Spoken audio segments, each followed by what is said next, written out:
Надад хоёр сонголт байсан. Би нэг мөр сонгож нөгөөх нь орхисон. Зарим хүмүүс надаас яагаад хоёуланг нь хослуулж болоогүй юм бэ гэж асуудаг. Харин би тэдэнд би хоёрын хоорондын дургүй гэж хэлдэг. Нэг насаар ингийн байснаас нэг өдөр хаан байсан дээр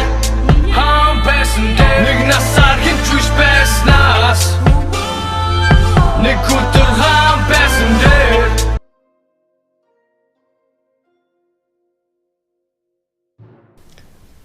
Сорвитын башир зан Муфасаг хорлож өнтөр чоцорсон Симба эцгийнхээ үхэлд өөрийгөө буруутган хувь тавилангийн эрхээр төөрөлдөж явсаар Рафикийн тусламжтайгаар оюун санаа эргээд сэргэж өөрийн үүргийг ухамсарлан төрсөн нутагтаа спустится с небес. Он воскресит Чингисхана, короля монголов до и после. Марс благоволит им. Өнгөн гундаж гандан үгээрэлт нэрвэгдсэн эх нутагтаа Симба нөхдийн хамт ирж Сорвит Симба хоёрын хоорондох тулаанаар кино үргэлжилж улмаар Симбагийн ялалтаар кино төгснө. Энэ нь номын утгаараа зөвхөн өнөөдрөө л арга цааш амин хувиа хичээх атгах санаа агуу үзэлтэй тулалдаж ганц өөрийнхөө төлөө бусдыг золих бэртгчин үзэл, бусдын төлөө зориглоо төдлөх агуу үзэлд байран тавьж өгч буй хэрхим гэдгийг ер нь бол би Бадархтмаа зохиолчийн тайлбараараа бүр хэлэхийн хүслэнтэй явдаг. Тэрний юу вэ гэхээр өнөөдөр алтан соён бэх шүтгэхийн ухаан гэж их том зүйл байна. Зохиолчийн яриаг анхааралтай сонсоод хэрвээ та анзаарвал Симба гэх үгний хоёр хэсгийг солиул соён болно. Соён бүсгний утга учир юу болохыг зохиолчийн ярианаас танин мэдхийн цагт миний зохиосон соён бүсэг хожим дэлхийг бүрхэх болно хэмээн холын ирээдүйг айлдсан анх дугаар богд гэгээнийхээ зарилгийг тань мэдэж тэр цагт дэлхийгээр дүүрэн эрэлхэг зоригтнууд тодрон гарах буйзаа.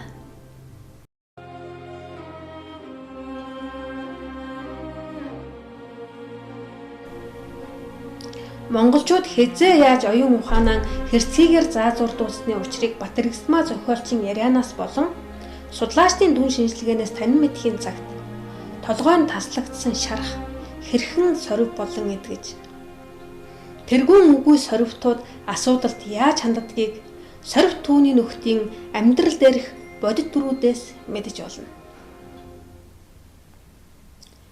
Энэ эмгэнэлт байдлаас гагцхүү эр зоригл биднийг аварна.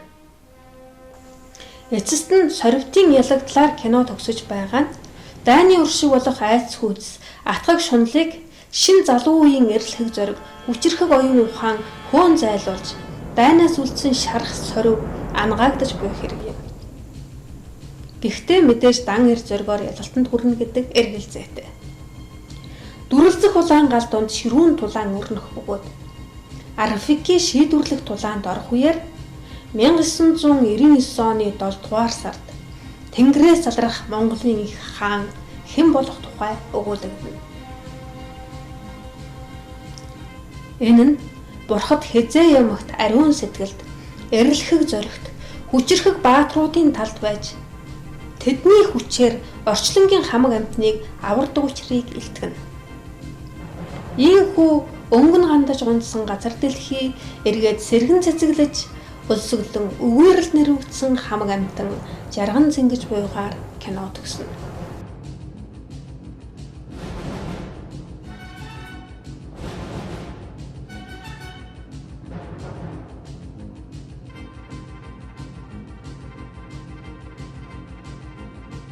Бурхан болох тусгай соёлын дотор ард болсон эгэлгүй ард түмэн оюун санаагаар элэн нэгдэж оюун санааны жолоод өгчөн эзэн хаанаар өргөмждөн олноо өргөсөн тусгаар Монгол улсыг байгуулсан онцгой түүхэн үйл явдал Монгол Симба оюун ухааны хаанчлал ухуулан зарлах том. Оюун ухааны энэ хаан засаглалын эсрэг талд хэрэглэгчийн хаан засаглал оршин тогтно. Хэрэглэгчийн хаанчлал хизээ яаж үүсч хөгжсөн түүх нь монголчуудын туулж өнгөрүүлсэн түүхэн замналаас тэс ангид бөгөөд энэ тухай жижиг уулагдана. Хэрэглэгчийг хаанд өргөмжилсөн дэлхийн жишг засаглал материалын технологиг нэвтрүүлж ухаалаг хэрэглээг бүтээсэн боловч энэ хөгжил эцэстээ мухардаж гарцыг Монголоос эрэлхийлэх болсон. Учир нь тэд бид бол материалын технологиг бүтээсэн юм байна. Монголчууд нийгмийн зохион байгуулалтын технологиг нэвтрүүлсэн юм байна гэд тэд Монголыг зүйл бүрээр судалцгаах болсон. Тэдний судалгааны ол зомогт зориулж нийгмийн зохион байгуулалтын технологи хэмээн тэдний нэрийдсэн нэгэн техник ажиллагааны талаар энэ сонирхолтой. Мөрөөдлийн баг дэлхийг аварна.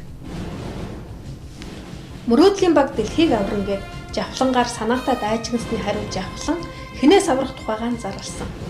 Тэр нь шунлын багийнхнаас буюу оюу толгойг ухна гэж улайрагчдтай оюунтай толгойгоо ухаж тэмцэн шунлын багийнхнаас их дэлхийг нь цэвэрлэнэ гэдгээ зарласан. Монгол нэм ийм сайхан гэж дуулах Монгол нь муухай болчихоор дуулах сэдв нь муухай болчихоор байгаа учраас Монголын гой болгож байж гой дуу дуулна гэд тэмцлэн эхэлсэн жавсан дэргүүтээ гурван залуусын уран бүтээл кинонд олох байр суурийг эзлэх бөгөөд киноны эхлэл дуугаар ерөнхий агуулга зангидагдана. Энэ үйл явцыг технологи гэдэг талаас нь автомашинтай зөвлөлн тайлбарлавал машиныг асаагч астаачрах гэж болно. Моторт очлуур ирсэн ч бензин насоос түлшээр хангаж ажиллахгүй бол тэнд тесрэл үүсэхгүй. Өөрөөр хэлбэл Монголын гой болохын тулд танин мэдгүй хэрэгтэй. Энэ дүүрэг гүйцэтгэгчээр 90 цагийн дуудлага нэвтрүүлгийнхэн ажиллав. Эд бол мөрөөдлийн багийн дотоод шатлалтын хөдөлгөөр буюу их биеийг түлшээр ханган хөдөлгөх гол хүч нь. Дэлхийг бодитоор нүүрлэх аюулыг илтгэр зарлаж. Хамгийн аврах хүч нь монголчууд биднээс л гарна. Хурдл яа цөмөр. Энэ бидний үүрэг учраас 2012 онд л багтаад эргэлт хийчихсэн гэд 2010 оноос нэвтрүүлгийн хийж эхэлсэн. Ингэж мотор идэвхжүүлэн ажиллаж байхад биеийг хөдөлгөж хүч тэр хэрээр хоримтлагдаж таарна. Энэ хүч Монголд хэрхэн эрчимжиж байгаагийн илэрхийлүүлэх нэгэн томоохон төлөвлөгч бол яа харахгүй модернизм ойлгож. Энээсээ давж ухаарах. Дэлхийг аврах мөрөөдлийн багийн бас нэг идэвхтэй гишүүн бөгөөд дэлхийд дахныг нэгэн философитой болгож амгалан инхийг цогцлооно гэдэг том мөрөөдлөөр жигүүрлэн Чингисийн эдэг номхон бичиж ардыг цөмлөн гарч шинэ мэдлэг шинэ одоо оюуны одоо чадвартай болох чухал шүү. Тэрнээс биш одоо өөрийнхөө ертөнцид өөрийнхөө хорвоод бол одоо боогдмол байж болохгүй гэсэн ийм одоо эд дугуйгаан олж иргээд дэлхийг аврах нэгэн том бүрэлдэхүүн болоод хөдлөйг ихэд техник ажиллагаа ерөнхийдөө жигдэрчээ. Бидний рүү маш олон илгээсэн учраас бид хөгжлийн тухай түүний хамгийн их хүндсэн монгол хүний омогшил, бахархал, хөгжлийн тухай сэдвийг ахин түүнтэй хөндөж хөрөлтөе гэж бодсон юм аа. Тавширхын тулд хөгжсөн. Учир нь тэр Монголоо сайхан болгоё. Монголоо гоё болгож хөгжүүлэхийн тулд эхлээд хөгжил гэдэг юм маань тодорхойлох юм байна гэдэг том сэдвийг хүлээж хариулт хэлсэн том гавь. Азууны давхрах цоорч, агаар ус бохирдон, бетонын жүнгэл газар дэлхийг эзлэн, өөрчлөгдөж болохоороо өөрчлөгдөн дартагтаа тулсан дэлхий бидний зүг хараас сунглаа. Дэлхийн над руу харсан харц намайг өөр рүүгээ харахад хүрлээ. Үнэхээр одоо энэ сэрхүү бол хязгаарч ирж болно, хэндэж ирж болно. А тэр цаг мөч бол харин өнөөдөр үе олноороос ирэх тэр цаг мөч өнөөдөр ирсэн юм байна гэдгээр нэтгэдэг шүү. Би хинбэ? Та хинбэ? Бидний мөн чанар юу вэ? Мөн чанарыг юу тэтгэдэг юм бэ? Яагаад гэдэг асуултаас үргэлж зүгтдэг шинжлэх ухаанч тусалж чадахгүй. Энэ бүгдийг таньж мэдэх цорын ганц гарц бол нүүдэлчин монголчуудын танин мэдхийн туулах арга гэдгийг би ухаарлаа. Би туулахар шийдлээ. Батэрэгсмаа зохиолч бол буддист монголчуудын гол төлөөлөл гайхамшигтай. Эглэх үү.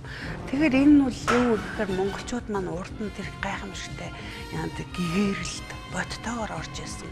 Тийм арт түмэн нэг тэр их сайхан гэгэрч исэн. Бидэрт маш их гайхамшигтай ном содрууд бурханы авралаар бүтээд үлдсэн юм байна. Тэгээ энийг бид ойлгож авах ёстой л да. Би өнөөдөр гал үндэсний тэргүүн энх хоёргоо бол 7 сарын 1-ний хавтагч. Дахиад 7 сарын 1-нд дэлхий цавтагдаасаа. Дахиад хэмээгэн хүн над чи хүүх хоцроосаа хэмээн хүүгээсээ хойш хандсан энхийн төлөө тэмцэл зориулсан энгийн арт.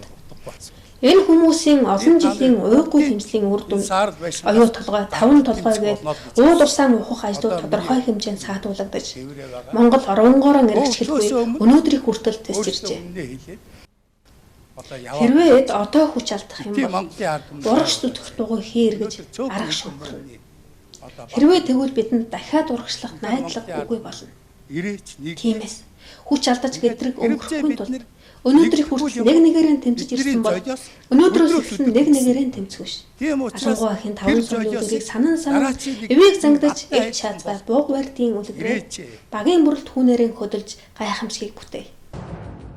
Дэлхийг аврах мөрөөдлийн багийн техник ажиллагаа бүрэн хангагджээ. Одоо үеийн залуучууд Монголын бааtruуд, ирээдүйн бааtruуд. Одоо үеийн охид бүсгүүчүүд ирээдүйн Монголын хатангууд. Энэ бол үнэн шүү.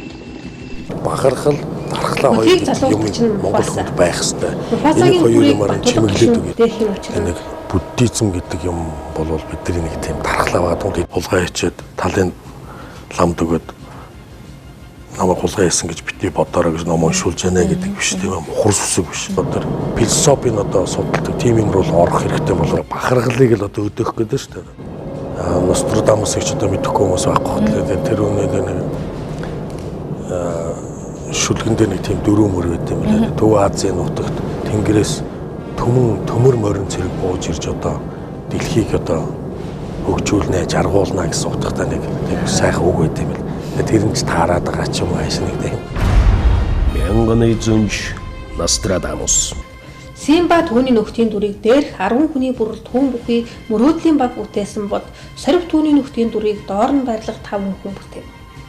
Тэд яагаад сорив болсон учрыг киноны тайлбар хэсгээс үзэж тэд дөрүүддээ хэрхэн нийцсэн тохирч буйг Монгол Симба буюу оюун ухааны хааншил киноноос хүлээн авч үзээрэй.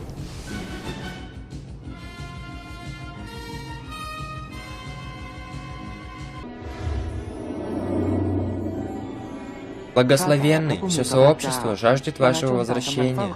Возвращайтесь и скажите людям, что я вернусь с небес. В день Павараны. Я вернусь на землю, Будда, и буду ждать тебя внизу, со всеми моими людьми. В день моего возвращения меня можно будет увидеть с небес, земли и ада.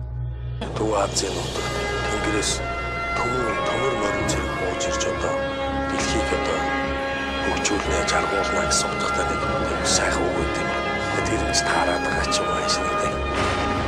Мянганы зүнж Нострадамус. Ангар гаригийн ихшээгт дайны тэнгэр Марс баясах цаг ойртов. Чингисийн төмөр зэрэгт тэнгэрээс газарт бууж. Да, это он. Будда идет. Ура, ура! Ура, ура! Он идет. Будда возвращается. Да, идет. Ура, ура! Какая радость, ура! Посмотрите, там ад.